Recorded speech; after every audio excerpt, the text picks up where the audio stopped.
Most of you will know me, but I'm Ken Davey, former chairman of Huddersfield Town, currently chairman of the Huddersfield Giants, and also life president of Huddersfield Town. And it's a delight to welcome you to the John Smith Stadium. I hope you're in for a great evening.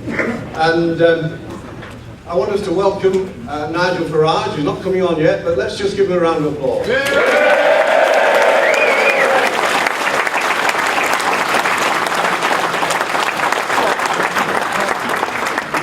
Historically, we've always been very proud of our Parliament in this country. It is the mother of all parliaments, the House of Commons. And yet now we have a situation where we've lost, sadly, that pride in the House of Commons. Today's Parliament has lost touch with the people. Today's Parliament has lost touch with the country, and I believe today's Parliament has lost touch with democracy.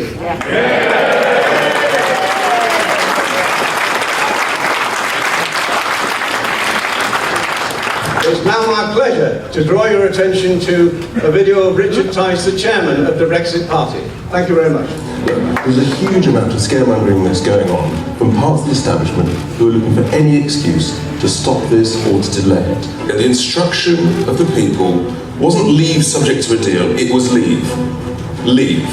It wasn't even Brexit, it's actually worse than remaining in the European Union. I want a clean, proper Brexit. All right, let's be very clear. What we need is leadership that is prepared to either negotiate a good deal or walk away. No deal, no problem, no money. We'll save $39 billion, we'll spend it back in the UK. Garbage in equals garbage out with these economic policies.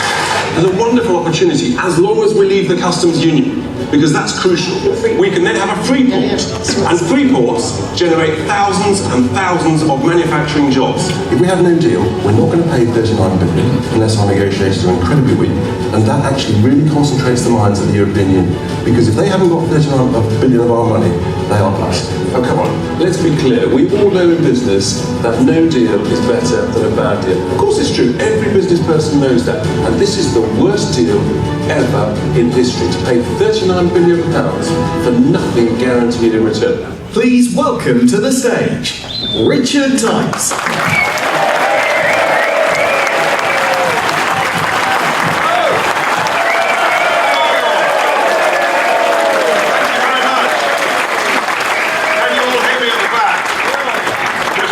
Just about. How fantastic it is to be here in Huddersfield, the home of the mighty Giants. And Huddersfield Town Football Club. Obviously, I feel a bit of an imposter as a Liverpool fan, but we can't all be perfect. Anyway, I know.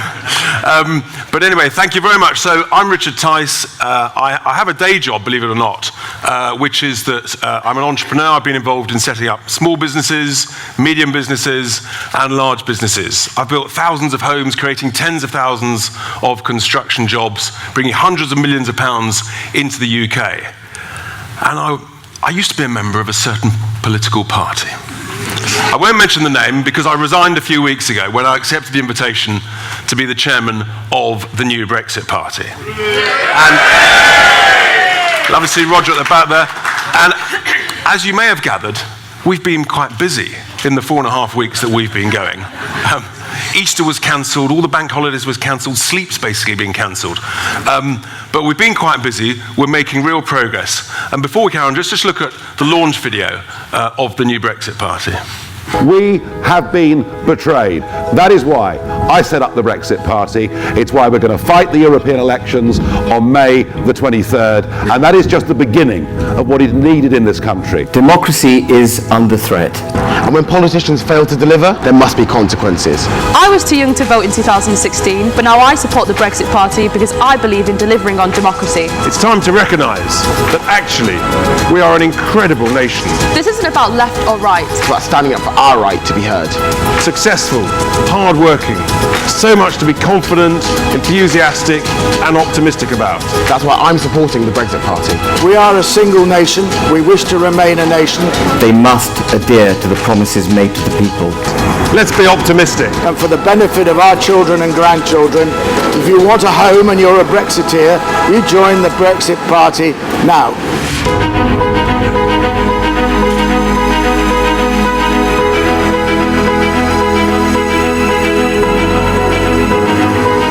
we can do so much better than currently we're getting from our members of parliament.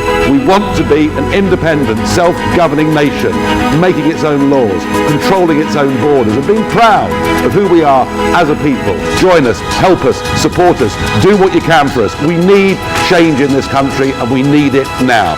Britain needs the Brexit Party, and the Brexit Party needs you.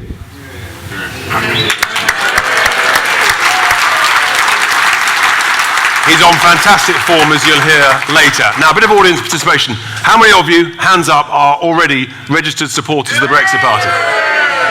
Wonderful. There's a few naughty, cheeky chappies who've not yet joined. Go home this evening, pay your 25 quid, join up. It's absolutely vital for the democracy of our country. Because, ladies and gentlemen, the truth is, we've been humiliated as a nation by a Prime Minister who's written not one, but two begging letters to bungling bureaucrats in Brussels and overseas leaders asking how we should conduct ourselves as a nation. It's an absolute outrage. It's disgusting, it's disgraceful, and it's got to stop. Incompetent leadership, incapable negotiators, and MPs trying to do dodgy, dirty, backroom deals should basically mean that we would leave only in name only. MPs who are willing to sell our country down the river, putting us into a straitjacket and giving the keys to those people in Brussels. A civil service that have shown themselves to be simply not up to the job. That's why we launched the Brexit Party, because, ladies and gentlemen, it's time to take on the establishment. It's time to take on the vested interests, the lobbying groups like the CBI. It's time to take on the civil service and reform it. Because all of us know that actually what is needed to govern our great country is competent, capable people with common sense politics that works for the people. It's not that difficult. We've got some fantastic candidates for the Yorkshire and the Humber region who we'll hear from shortly. But I say to you, tell your family. Interesting. Interesting. Tell your family, tell your friends of friends. We need this to go viral. Never before has it been so important to vote in a European election, because we need to send a very clear message back to Westminster. Yes. We meant it the first time. Leave means... Leave. I didn't hear you. Leave means... Leave. Thank you very much. Excellent. We need to send that message because we... What? Yeah, they're on holiday. We're working away. But that's good news, because we're going to win. And with your help, we'll win big. Because we know that with competent, confident leadership, those of us who believe in Britain know how much better we can run this country. And so, over to the first of our speakers is someone who was an international businessman. He was then Director General of the British Chambers of Commerce. He resigned just before the referendum because he knew that his views to leave were at odds with the establishment. Before we welcome John Longworth to the stage, let's just see him in action on the video. The problem is, of course, that trust in the politicians is completely broken down because they have lied so many times. I mean, our own Prime Minister has said over 120 times in Parliament, on the record, we would leave on the 29th of March. Look what has happened here. You use the 39 billion to be able to cut taxes, to be able to invest in infrastructure. You remove tariffs selectively on things that we do not produce ourselves to reduce the cost of living and give people more space. There may be a problem in terms of parliamentary numbers, but the British people voted for Brexit, and the Conservative Party will suffer very badly for letting the British people down and actually breaking their own commitments in the manifesto. Please welcome to the stage, John Longworth.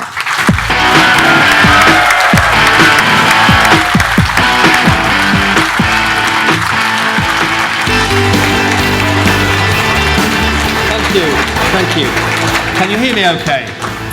Can you hear me? Excellent. It's about democracy and the way the country is run, isn't it? Yes! it's not just about Brexit, how important Brexit is, it's about democracy now. When I resigned from the British Chambers in March 2016 to fight to leave the EU, I wrote an article called The Peasants' Revolt, comparing us to the peasants in the medieval times. And I said, beware, because the establishment are vicious in pursuit of their own vested interests. And so it's proved to be. We did not win that referendum by 6 votes. We won it by 1.4 million.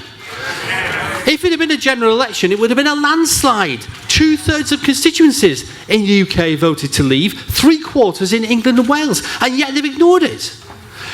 Let's have a look at what the parties have done. First of all, there's the Liberal Anti-Democratic Party. They have tried their very best to undermine and reverse the result of that referendum.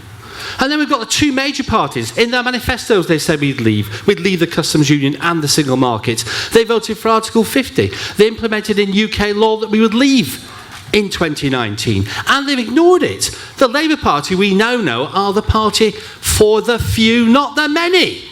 And we know that because if they were not, they would not want a customs union. A customs union that puts taxes on things you buy every week. The things that we buy, like children's clothes, footwear, TVs, and all of our food cost us more because of that customs union. To keep rich French farmers and rich German manufacturers in the style to which they become accustomed. And then we've got the Tory party, the epitome of the establishment. They just want a bigger slice of the power cake of the European Union. An ever-diminishing cake, but they want a bigger slice. So here we are, the Brexit party. With your help, not only can we change politics forever, but we can also make us all better off.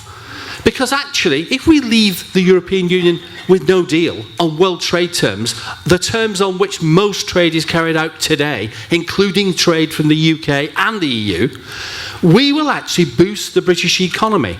We will be wealthier as a nation, and we will actually have got our freedom and sovereignty back. So with your help, in my home county of Yorkshire, if you vote for the Brexit party, we will change politics forever. Thank you. Really good right to the end. John Longworth, ladies and gentlemen. Almost all of the candidates never imagined a few weeks ago that they would be standing to be an MEP. But they've shown the courage and the bravery to put their head above the parapet, to take all the incoming fire, the flack, the grief that comes with it. And our next candidate has also lived in Yorkshire for over 20 years, spent the last 5 years in Beverley. He works for the Freedom Association. Please welcome to the stage, Andrew Allison. Please welcome to the stage, Andrew Allison.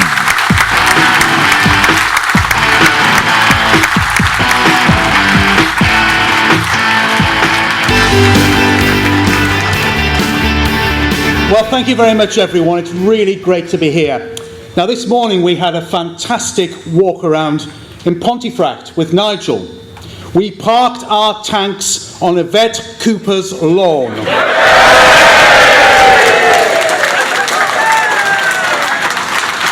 And along with all the other Ramonas, she should be very worried.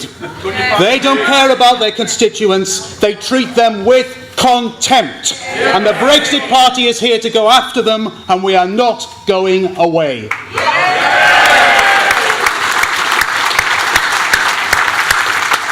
Now, during the referendum campaign, it was in March 2016 to be precise, the Education Secretary at the time was someone who you may have heard of before. It's Nicky Morgan. No, come on, better than that. Thank you. And she said that all those who are considering voting leave in the referendum should think about their children and their grandchildren's future. Now, exactly, we were. But I was fuming at the time because what she was really saying is that those thinking of voting leave don't give a damn about their kids and their grandkids. It was the lowest blow that you could possibly make. At the time, my wife was pregnant, and our son was born actually on the 19th of June 2016, 4 days before the referendum. I didn't get any sleep for a variety of reasons. But one of the main reasons that I was campaigning to leave the European Union was because of his future. I want him to be a citizen of a sovereign country outside the clutches of the European Union and the anti-democratic protection racket that is the European Union. So on the wee small hours of the 24th of June, my then 5-day-old boy was in my arms when David Dimbleby called it for leave.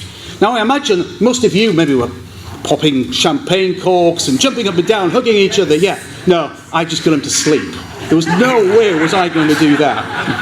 Not at all. But that's one of the reasons why I'm standing here today. The political class in this country do not give a damn about democracy. They're trying to shut it down.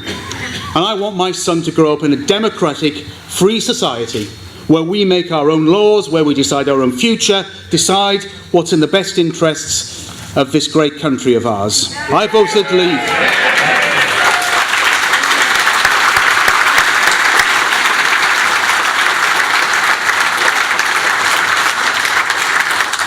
And you voted leave because you want the best possible future for your children and grandchildren. That's the reason why.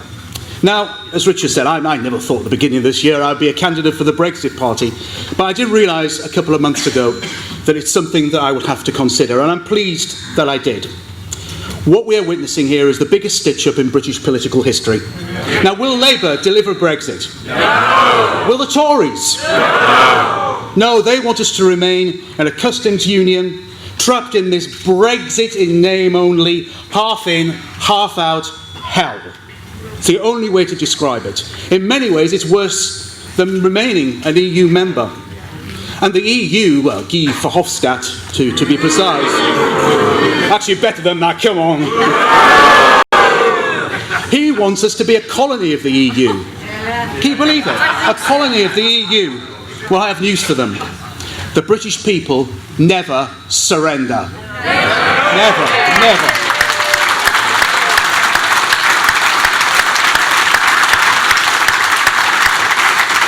So please make sure you go to your polling station on the 23rd of May and place a cross against the Brexit Party candidates. But more importantly, tell your family and friends what you're doing. Urge them to do the same. Now, changing politics for good is our aspiration. With your help, we will make it a reality. Thank you.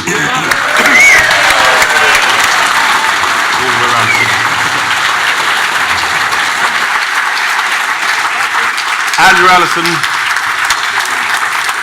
another great candidate. The quality of candidates that applied to help us is truly outstanding. I genuinely believe that the candidates standing for the Brexit Party are the highest quality candidates that have ever stood for election in any political campaign, any election in a generation. Because great, successful people have said, enough is enough. This country deserves to be so much better led.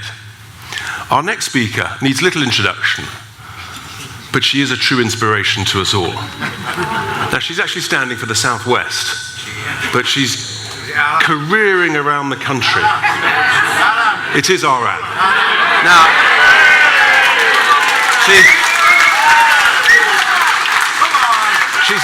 the great thing is, this is her third career.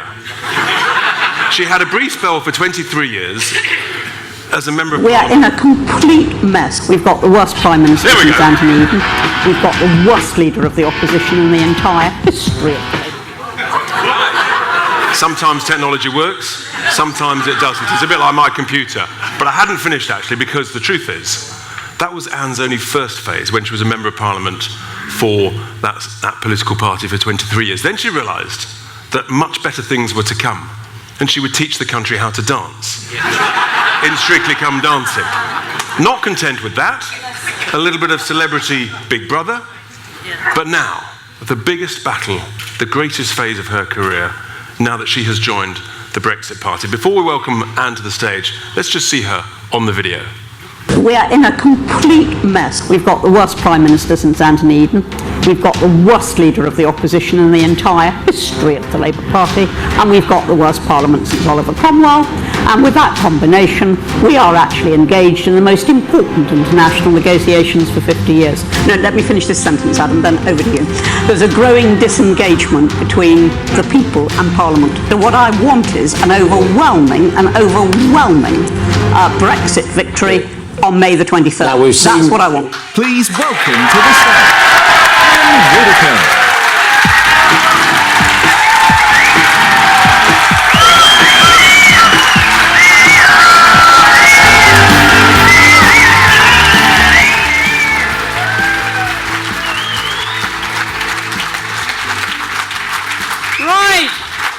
I want to ask you a couple of questions. Well, actually, I want to ask you 4 questions.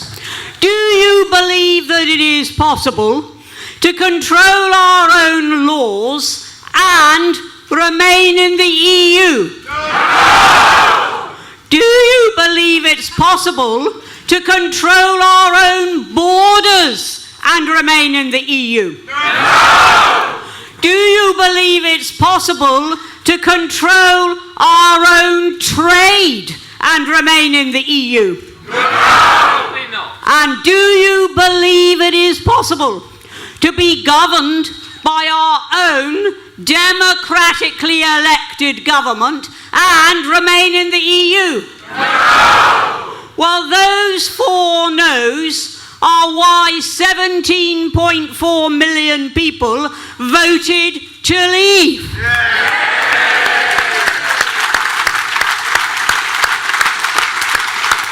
And when those snooty, patronising people in Hampstead and Islington and places like that, or even Yvette Cooper,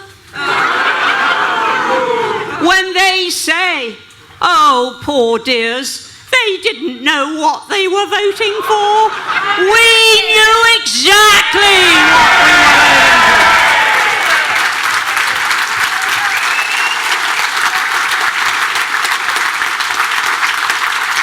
We also knew what they were voting for. They were voting to keep Britain unable to determine her own laws, control her own borders, set up her own trade deals, and be governed by her own democratically elected government. That's what they were voting for, and we never want to let them forget that. They were voting that Britain should never be independent. Now, this gentleman, Mr. Verhofstadt, he says that we have become a colony. Well, I would just like to remind him, if he's ever studied any history at all, I would just like to remind him that colonies have this little habit. They rebel. And they assert their own independence. And if he doubts that, perhaps he should try asking America.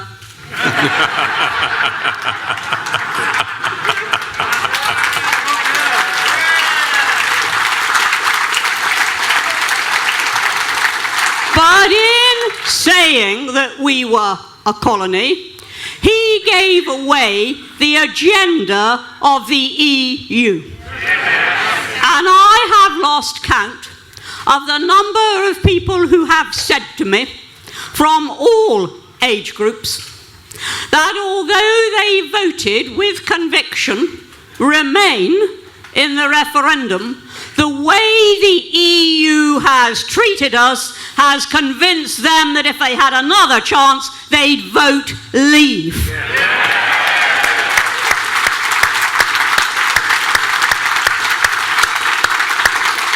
And our message to Westminster is really terribly simple. Either they let Britain leave the EU, or we will make them leave Westminster.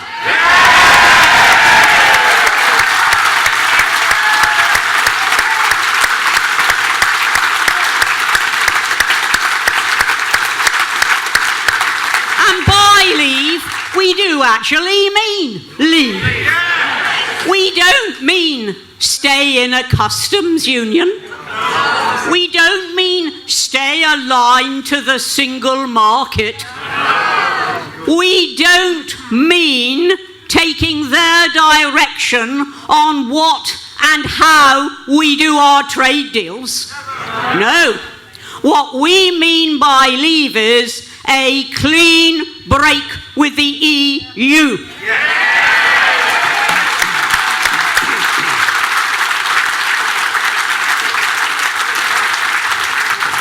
Of course we want good trade relations with them afterwards. Of course we want to cooperate with them on security matters, but we do not want to be run by them, and we will not be run by them. And that is our very simple message to our politicians.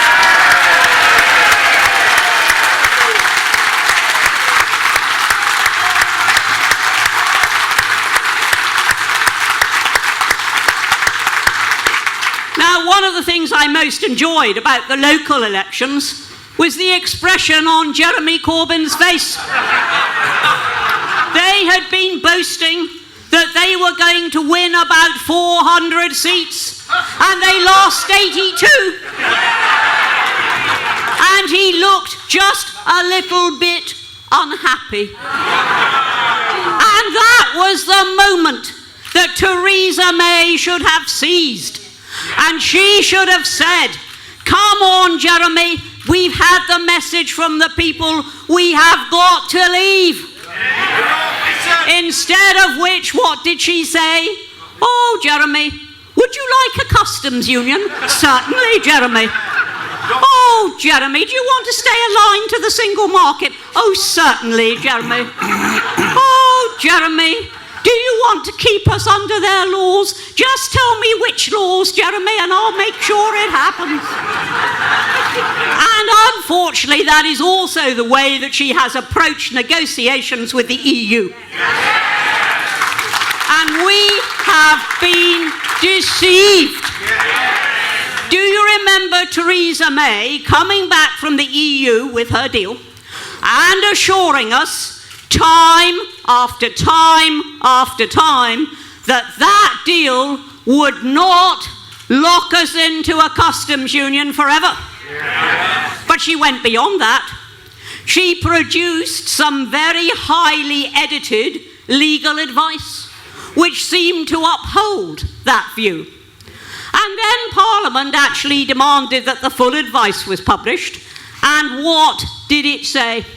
The government's own legal advisor said in terms it could keep us tied into the custom union forever.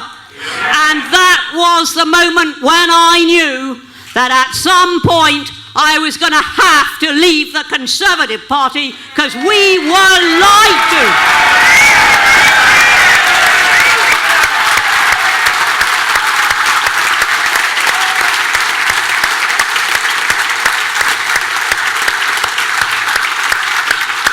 And you know, in the end, I didn't even have to leave because they threw me out.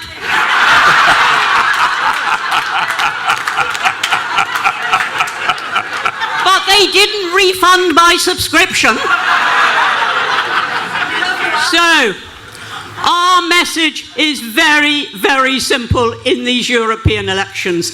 There is only one way to send that final warning shot to Westminster. Only one way to do it, and that is for a huge, overwhelming Brexit Party victory in these elections. Go for it.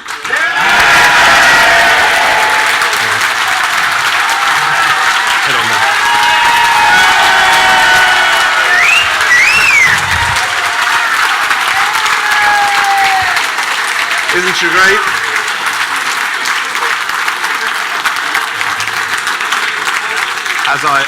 As I said, ladies and gentlemen, just warming up, isn't she? An inspiration to us all.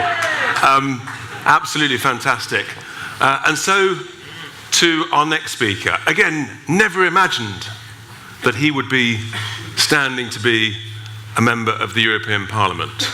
He was born in Leeds, so he knows Yorkshire. He's a historian, but he's also worked in Brussels. So he knows what he's talking about, and he wrote a fantastic book on the European Union. Please welcome to the stage, James Heartfield.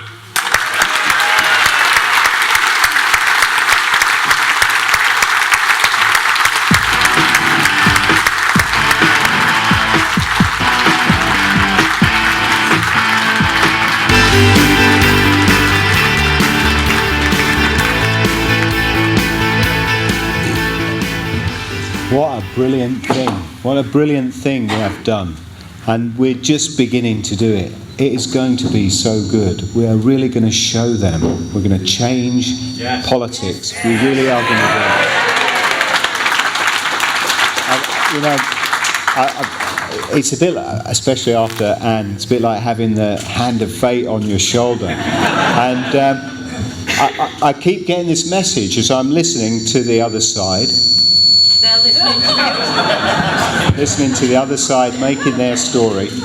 And what they're really saying is, we're not good enough. That's the real meaning of it. They don't like what we say. They don't like what we say as voters. And when they say that if we don't have a deal, we'll be screwed, what they really mean is that our business, our work, is not good enough to succeed. They think that a deal, hiding behind the European Union, is the best way, because they really don't think that people in Britain can compete on the world stage. Just like they don't value your vote, they don't value our work either. It's on my shoulders now. My grandfather, John Patterson, worked here at Imperial Chemicals Industries for 30 years, making dyes. He was an electrician in the shop. He would have looked at this in amazement, because he knew a simple thing, which surely everybody knows, is that it's not the deal. It's not the deal between the Prime Minister and the General Secretary of the European Union. It's the whole question is, have you made something worthwhile? Have you made something good that somebody else wants to buy? Have you? That's the truth of it. I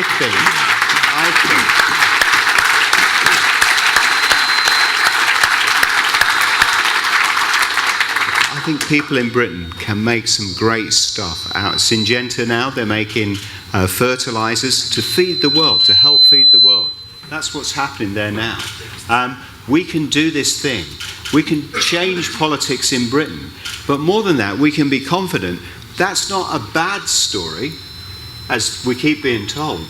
It's a great story. It's the chance to do something that we will be proud of, to make our country succeed in the years that come. This isn't something to be afraid of. It's something to be excited by. It's the beginning of a new story.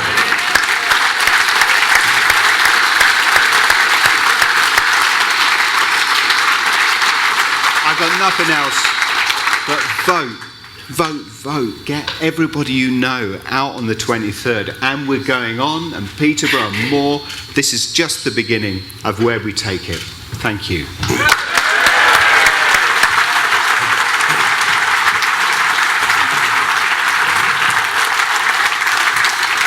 Well done, James. Richard, where's the BBC? Where's the BBC? Actually, you know, it's a very good question. It's good news.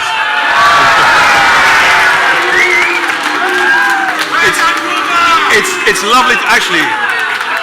It's lovely to see them. It's a shame Andrew Marr's not here. The thing is, though, ladies and gentlemen, when we vote for the Brexit Party, I want everybody to understand what we're voting for. We are voting for a WTO Brexit. The second thing we're voting for, and we've made this very clear in the last few days, we're going to demand that our elected MEPs will have a significant role in the negotiating team. Because the truth is, Westminster had their chance and they blew it. Utter shambles. Whereas the sort of quality of negotiator who is our next speaker. He's been involved in international business and business deals all over the world.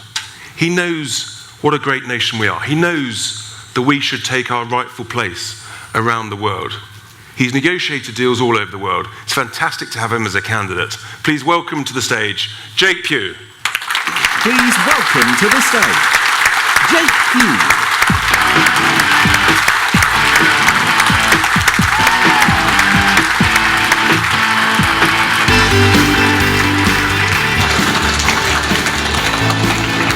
Hello. It's more like it. So, although Richard said I'm not a professional politician, that doesn't mean I don't have secrets. So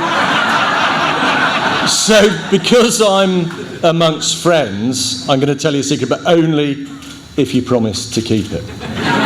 So, whilst I am proud, incredibly happy to be standing to represent Yorkshire and the Humber, I was actually brought up the other side of the Pennines.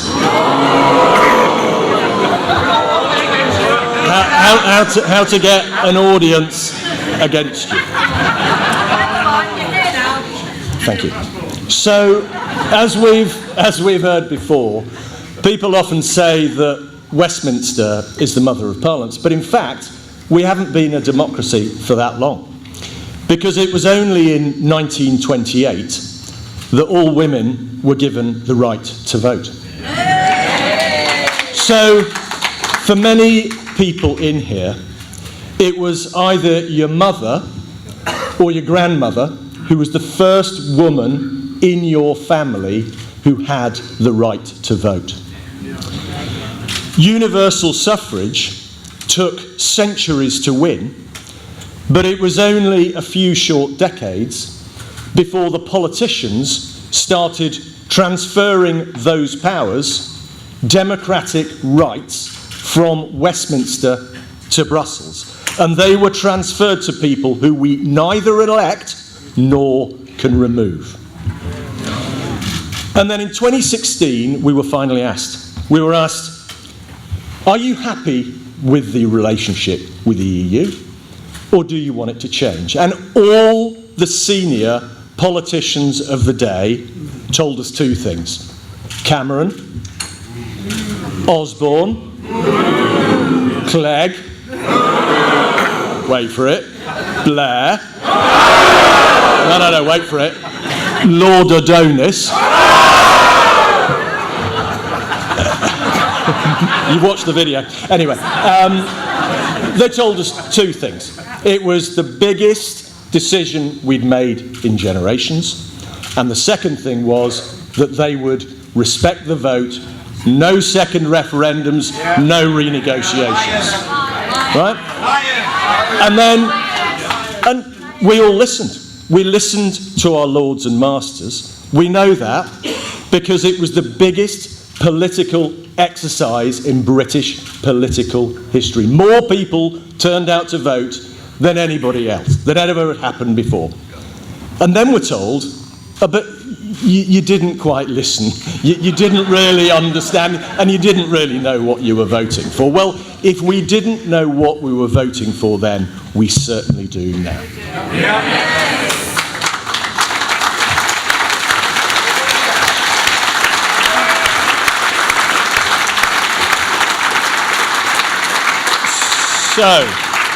So we demand nothing less than the full restoration of our democratic rights and freedoms.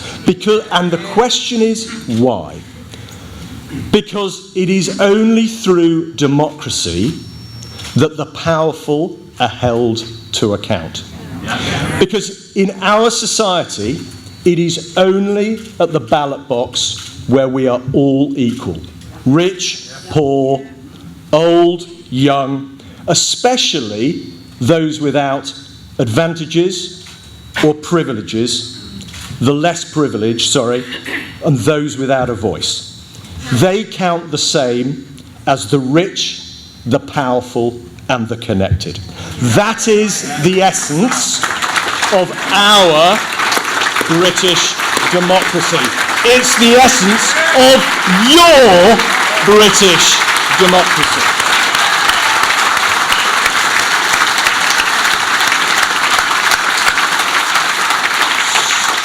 So I ask you please on the 23rd of May to vote for the Brexit Party, and when you put your cross on the paper, think of every woman in your family that never had the right to vote, but also think of those less fortunate than ourselves, because it is for them that we want to change politics for good. Thank you.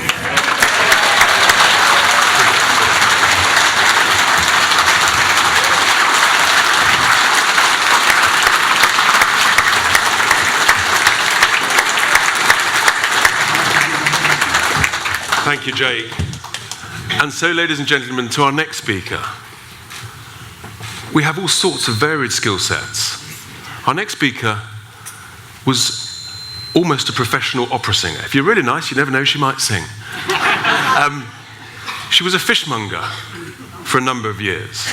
So she knows what a huge opportunity taking back control of our fishing waters is to coastal communities up and down the country. For the last few years, she's been campaigning for the Eurosceptic cause, for Leave. She's been setting up groups all over the country because she knew that there was trouble ahead after the referendum. Please give a huge round of applause. It's fantastic to have her here. Lucy Harris. Please welcome to the stage, Lucy Harris.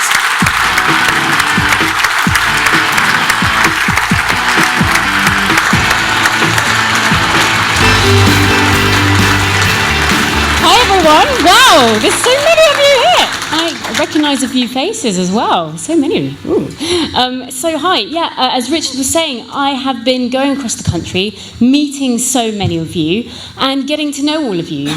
And what's been really apparent to me is that the day after the referendum, when we voted and we woke up and we saw all those votes coming through, how did we feel? We felt absolutely amazing. I know I did. I felt fantastic. But where's it gone? Where's it gone?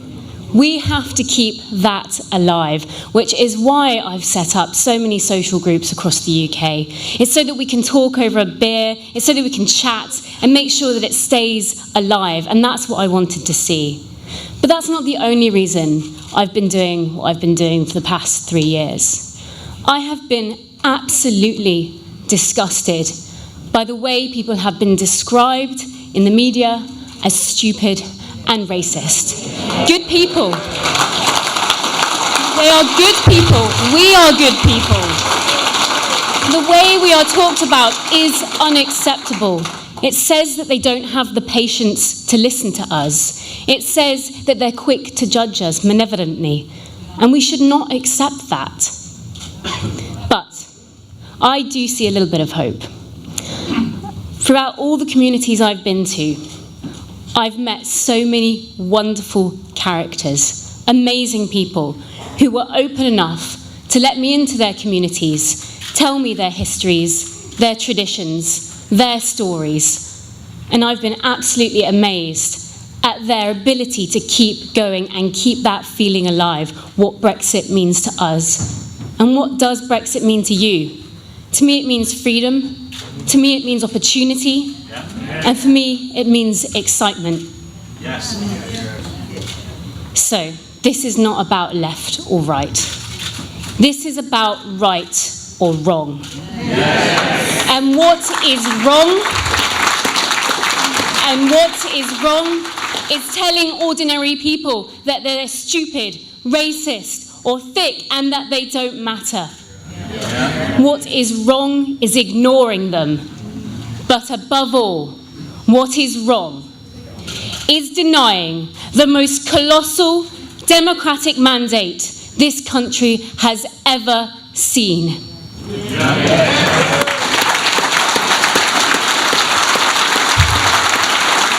So I'm going to put my faith in you in the room because I believe in you.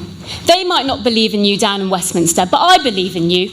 I believe you can make a difference. I believe you can go out there and change the world. Every single one of you in this room. So get out there, put the tick in the box, and let's bring this home. Thank you.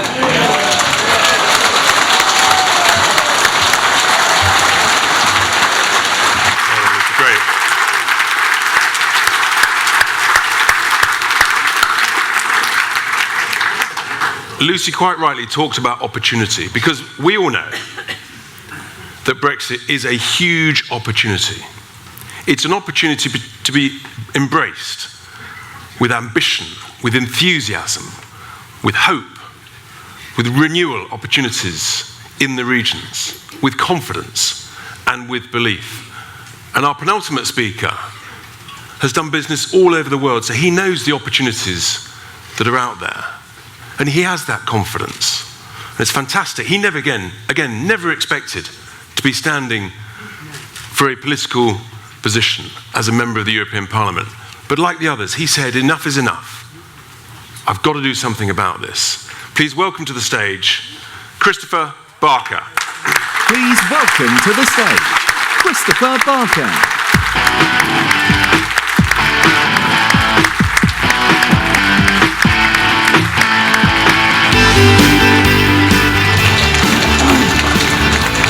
Thank you, Richard. Good evening, Huddersfield. Good. Hey up, lass. I'm Christopher Barker. I'm an innovator, I'm a businessman, and I haven't been active in politics before, so let me just share with you what just brought me into it. You see, excuse me, just the other side of Bradford from here, I was brought up believing in a fair and tolerant society where my vote's worth no more than yours, where those who represent us are no mightier, no more glorious than you or me, right? And where the laws that govern us are only written by those we've elected. And that those people will do what they promise, and that we're free to fire them at the ballot box. But in recent years, that's not exactly how our precious democracy's been run, is it? You know, 58% of us in Yorkshire and the Humber voted to leave the European Union, and 3 years later we still haven't left. And Barry Shearman, right, our MP, he opposed Brexit, but then he voted in Parliament in February 2017 to give the EU notice that we were leaving, just in time to make us think he was on the side of the good folk of Huddersfield so he could get re-elected. And then he voted that EU law should override our own UK law even after we'd left the Union. He voted to keep us in the European single market, the very system of trading regulations we'd expressly been told we were leaving.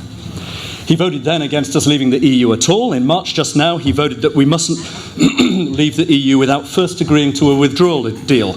I can tell you, Richard can tell you, any competent negotiator will tell you that if you tell the other side we won't walk away from the table without making a deal, you're telling the other side, name your price for us to get out of here. And guess what Monsieur Barnier's just done?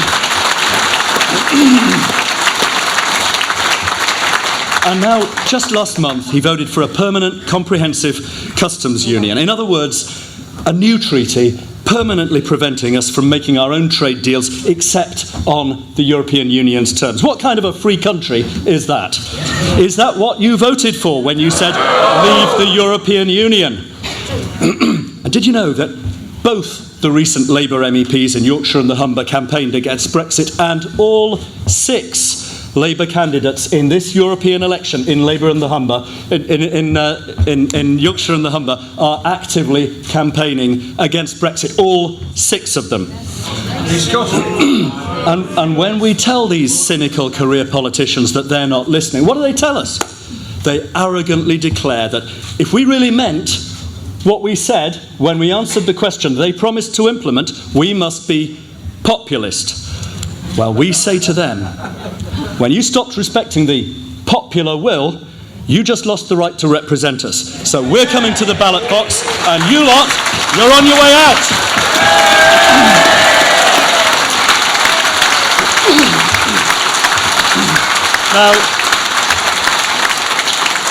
Now look, lots of us are concerned that our community's been divided by the Brexit debate. We need to heal the divide, and I agree. But let's not be fooled. This deal that Monsieur Barnier has handed down to our government, this can't heal our divide because it fails to address our true problem, our underlying problem, and that is that our elected representatives are not listening to the people who elected them. It's that they won't respect you. Because the difference between us and them and this crop of politicians is that when we say Brexit means Brexit, we mean it. And when we say no deal is better than a bad deal, we mean it, and we expect you to mean it if you purport to be acting on our behalf. And the difference between so many decent, hard-working, caring former supporters of the Labour Party and the party they used to support is that they too believe, with us in the Brexit Party, that in a democracy worthy of the name, our legislators must do what they promised when we sent them to do their job. That's why so many people from across our political spectrum have been coming to the Brexit Party in this extraordinary wave, this shift for good and for positivity in British politics. They're demanding competence in our government in place of the elementary negotiating shambles this lot have made of it. They're demanding honesty from our parliamentarians across the spectrum, and yes, that includes from the next MP for Huddersfield. And they're demanding respect, ladies and gentlemen, respect for the will of the people, respect for you. And you know what? We don't deserve it. Yes, sir. Starting at these European elections on the 23rd of May, and with your support, we're going to deliver it, and together we will change British politics for good. Yeah.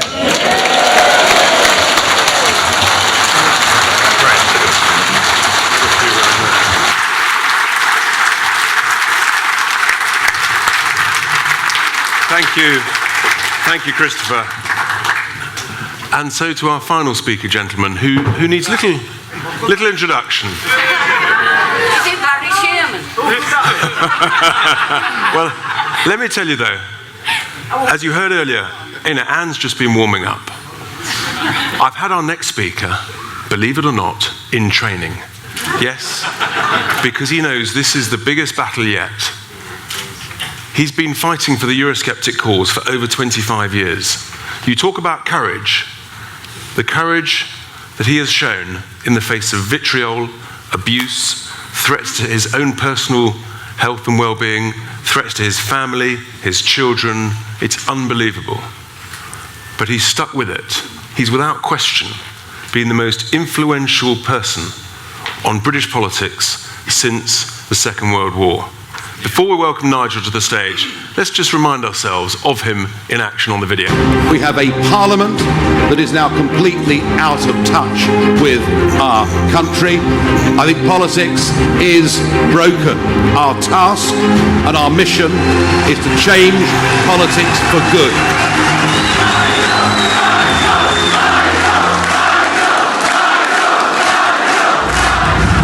The Brexit Party has been formed because, very simply, the government and Parliament do not wish to deliver Brexit. We are fighting back. The whole of our politics needs changing. The two-party system doesn't work anymore. If they thought we were going to give up, they've got another think coming. This country needs the Brexit Party, and the Brexit Party needs you. Thank you. Please welcome to the stage Nigel Farage.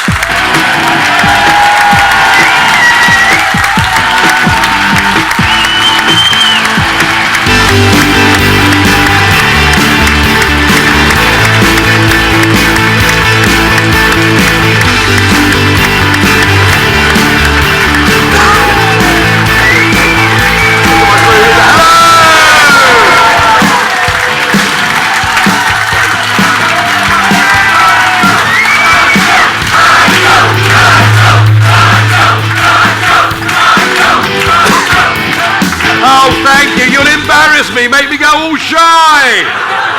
Hello, Huddersfield!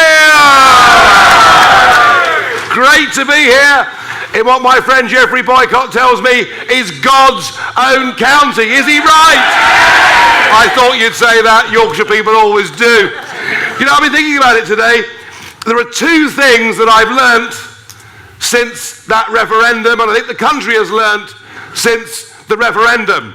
The first is how simply awful the unelected bureaucrats in Brussels are. The arrogance, the bullying, One thinks of Mr. Tusk demeaning our Prime Minister. I think of Michel Barnier. Although, to be fair, he's a damn sight better negotiator than our mob, isn't he? I think of Mr. Juncker. Although he's pretty harmless after lunch, I can tell you.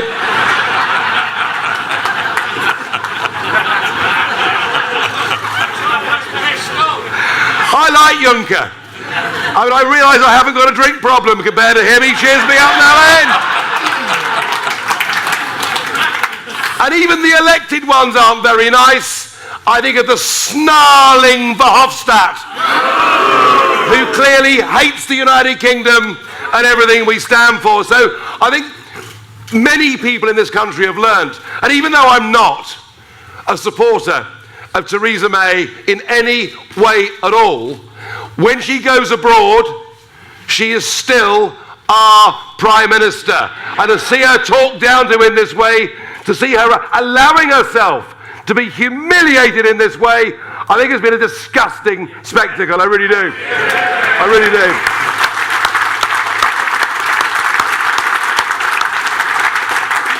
The other thing I've learned since the referendum is that even me, after all these years engaged in politics, how naive I've been. Because I've got to tell you, when we voted to leave on the 23rd of June 2016, and when we voted the next year in a general election for a Labour and Conservative Party who both promised us, remember, they'd respect the will of the people. And then what I saw, 498 MPs vote for Article 50, which said, and was passed into British law, we will leave the European Union at 11 p.m. on the 29th of March 2019, and we didn't leave. And I realise, I actually thought that our political class would deliver this, and I've realised that just voting to leave the European Union on its own, it's simply not enough. We have to replace much of this political class to get politics back to where it needs to be in our country.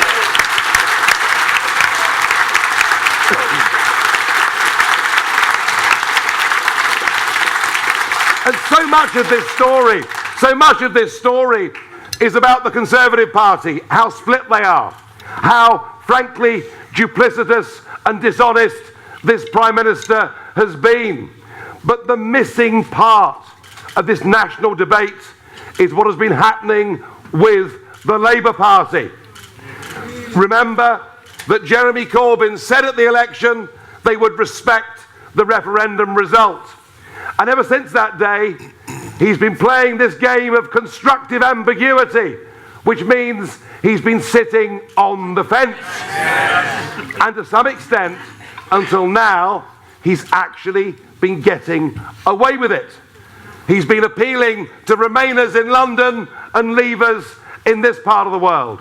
And the untold part of this story is that here in the north of England, nearly every single one of these traditional Labour seats voted Leave, and you did so, in many cases, by the biggest margins in the whole of this country.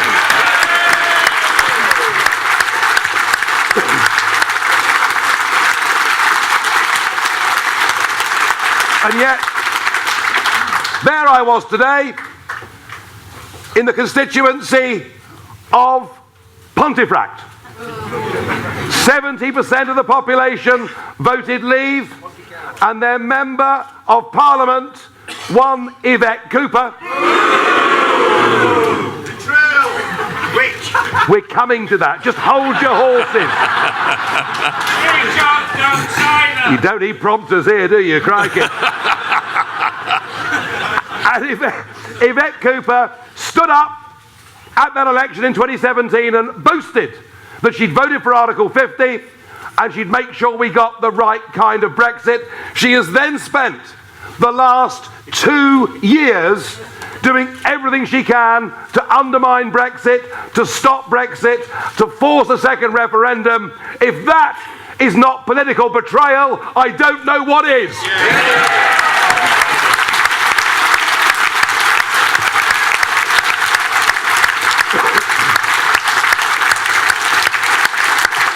But it's even worse than that, because you now have the Deputy Leader of the Labour Party, Tom Watson, the Shadow. Oh, he's quite popular compared to Yvette Cooper, isn't he? Let me just try a word on you, a name on you. How about Anna Soubry?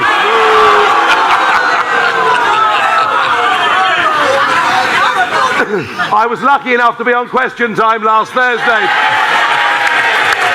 with Anna Soubry. I really have absolutely no idea quite why she's so pleased with herself, but there we are. But I think Change UK. Well, come on. Be fair. They've changed their name. They've changed their logo, so it now looks like a Sainsbury's checkout barcode. They've changed their Twitter handle, but they, of course, don't want to change anything. And they're going to lose their deposits in many seats, and it's the last we're going to hear.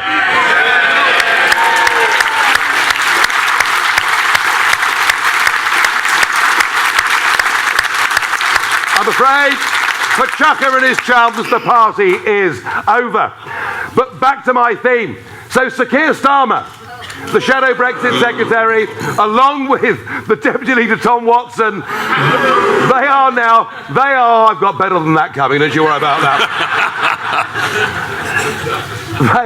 This is supposed to be, Mr. Chairman, a serious political meeting, but the element of music hall does tend to creep in. And hey, I tell you what, even though this is a serious subject, let's have some fun doing it as well, shall we? Why not? But they are both now pushing for what they call a confirmatory referendum. Now that all sounds nice and fluffy and kind and good, doesn't it? It's merely confirmatory, but what would the choice be in that confirmatory referendum? Well, I tell you what it would be. It would be the current existing European treaties or a new European treaty that would leave us bound permanently to a customs union and single market rules. The Labour Party, large sections of it, now want to force upon this country a referendum that would not even include an option to leave the European Union. And I think that is a complete and total and utter disgrace. And it's up to you folk here in the north, in constituencies which in many cases have been represented by the Labour Party since the end of World War I. They have taken you here for granted. They think you have nobody else to vote for. Well, next Thursday, you've got the Brexit Party to vote for, and I hope you'll do it.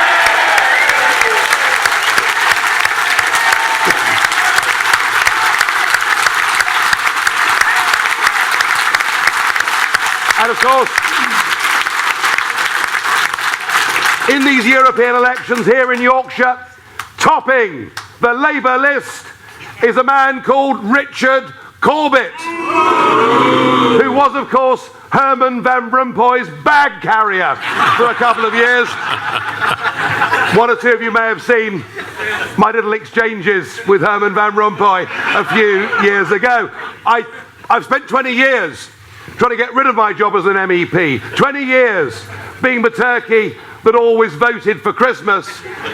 But the one good thing about these European elections is I can go back to the Parliament and give my speeches again in my usual constructive and helpful way.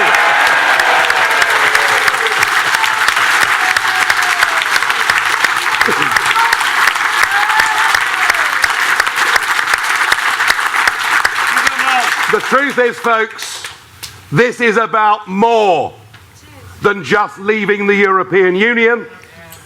This is about democracy. This is about trust that needs to exist between the government and the people for us to continue to live in a civilized society. This is about the bedrock of all that our civilization is based upon. It's about how the rest of the world sees us. Because frankly, we have been reduced to a laughing stock. And I don't think with this current two-party system that it now serves anything but the interests of those within it. I think what we need to do is to go out next Thursday to score an extraordinary and unlikely victory, particularly given the fact we didn't even exist 5 weeks ago. I mean...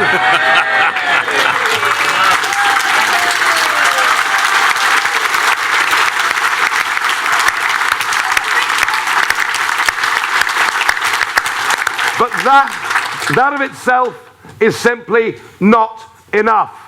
We have to go on from there.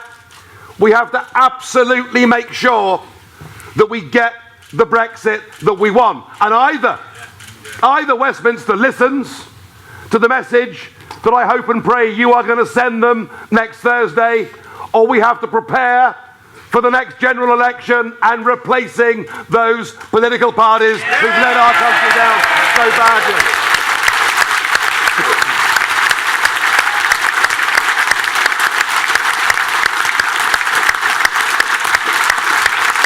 And we have to be more upbeat, more optimistic about who we are as a nation. Let's not be afraid of our flag. Let's not be afraid of our identity. Let's be proud to be British and be patriotic. Let's do that.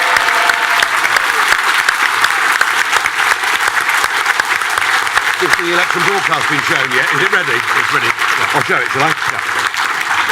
On that theme of being upbeat, I've been asked whether I'm going around the country stirring up anger. I'm not. We're going around the country saying to people, don't get mad, get even. Let's be positive about this.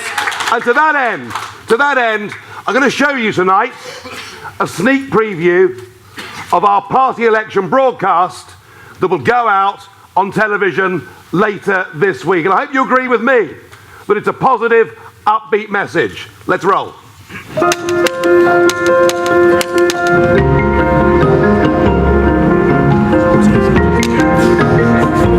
Morning. Sorry, I forgot now. I'm blonde.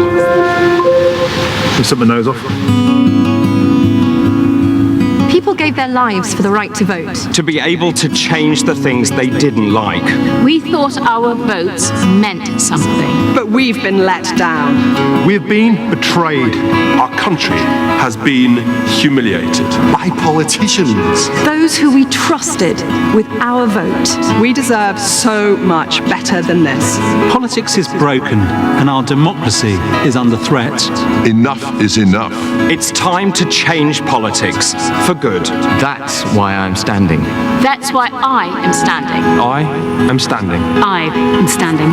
That's why I'm leading the Brexit Party in the European elections on May the 23rd. It's why I'm standing for the Brexit Party, so my community isn't decimated by politicians who don't listen. And that's why I'm standing for the Brexit Party. Because we deserve better. We deserve politicians we can trust and who deliver on their promises. There is a huge disconnect between the MPs and the people. We have all seen what can happen when people lose faith in democracy. MPs can no longer be trusted to represent the will of the people. They say we didn't know what we voted for. That we're stupid. That we're racist. But we're none of those things. We are ordinary people. Business people. We are brothers. Sisters. Fighters. We are doctors. Entrepreneurs. We are the 17.4 million people who voted to leave. And we deserve to be heard.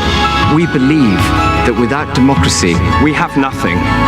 We all deserve to be heard, and in June 2016, 17.4 million of us voted to leave the European Union. And here we are, 3 years on, and nothing has been delivered. Our vote has been betrayed. This is about more than Brexit. It's about democracy, our country, how the rest of the world sees us. Our politics is broken, and it's time we did something about it. The Brexit Party is about change. You can do something with your vote. Vote for the Brexit Party and change politics for good. Vote for the Brexit Party on May the 23rd, and let's change politics for good.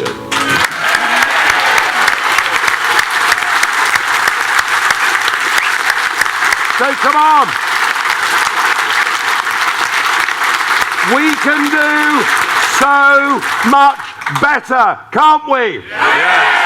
We can stand up for the democratic principles that make us a great country, can't we? Yes. We can score a great victory against the establishment next Thursday in those European elections. Yes. I need to ask you, are you with us? Yes.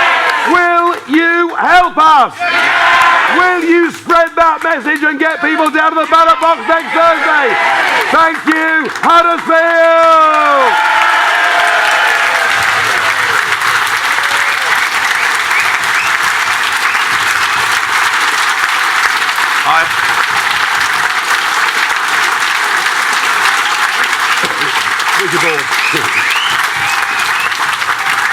I wasn't wrong, was I? I said he'd been in training. I said he was just warming up. He is back, and we are going to win next Thursday, and that is just the beginning. We need your help. If you haven't signed up as a registered supporter, please do. You can also, if you don't like online banking, understandable for some, do send a cheque to the address on the party website, because politics is expensive and we need everybody's help. Now, we have just got time for a few questions, and we'll give Nigel a quick breather. So, Anne, if I could ask you a question from Dennis from Heckmondwick. I've got that one, haven't I? All right. I'm a humble bloke. I'm just a warm-up act, really. Here we go. I won't try that again. It's a very simple question. When are we actually going to leave? Well, it doesn't look as if that's going to happen anytime soon, does it? No. It was going to happen on the 29th of March. It was going to happen on the 12th of April.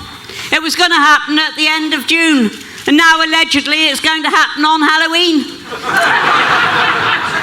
Do you expect it to happen on Halloween? And if we do leave, do you expect us to be really leaving on Halloween? Well, that's the answer. So I'll tell you when we're going to leave. We're going to leave when the Brexit Party is running the show.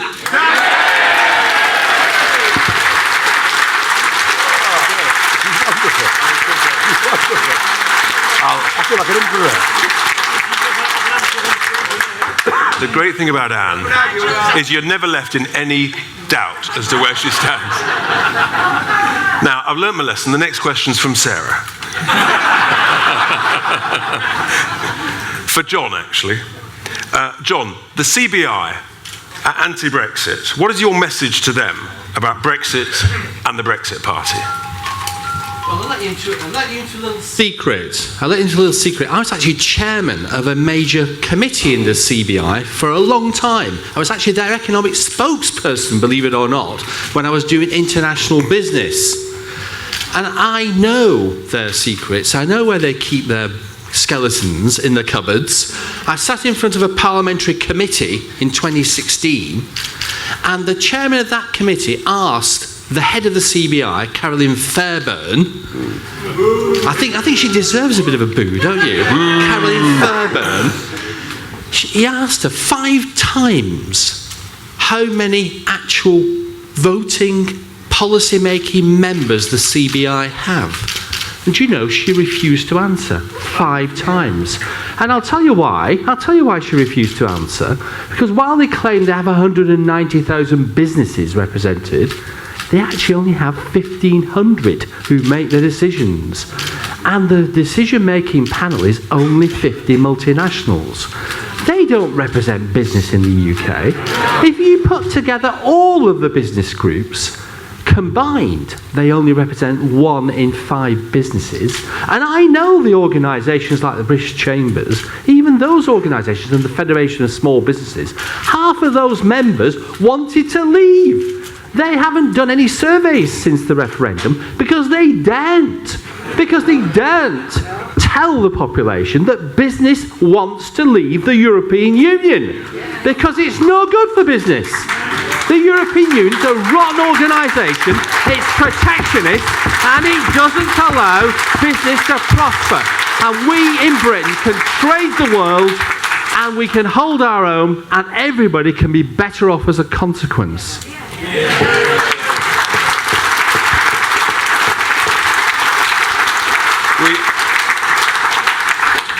We always get the question, we can have a bit of fun in politics, and we always get the question, Nigel, what's your favourite beer? But I think in the John Smith Stadium, that's probably not quite fair. So I'll take a question instead from Gary. What can we do at the local level to change the current political climate? Nigel. Well, I think the answer to that is very simple. That we've got a set of elections coming up next week, a national election, a European election, and here's one of the problems. One of the problems is that for many people, they are so disgusted that their vote's been ignored, that promises have been broken, that there's a danger from our side of the argument that many like us, who want this to be a free, independent country, are so hacked off, they might stay at home.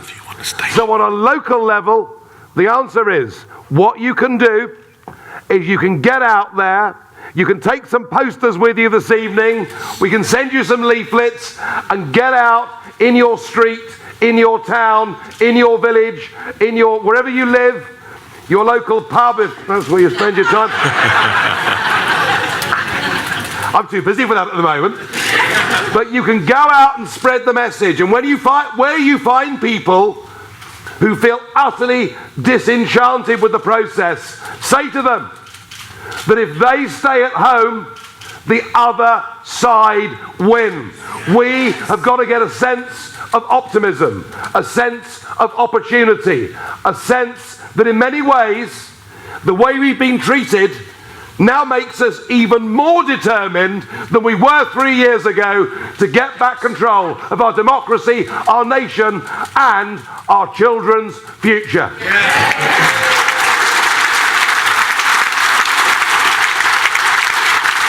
So, ladies and gentlemen, before we go, let's send a very loud, noisy message down to Westminster. Let's have all your placards in the air, everyone on their feet. What do we want? Brexit! When do we want it? Now! What do we want? Brexit! When do we want it? Now! What do we want? Brexit! When do we want it? Now! Thank you very much indeed, ladies and gentlemen. Have a very safe trip home.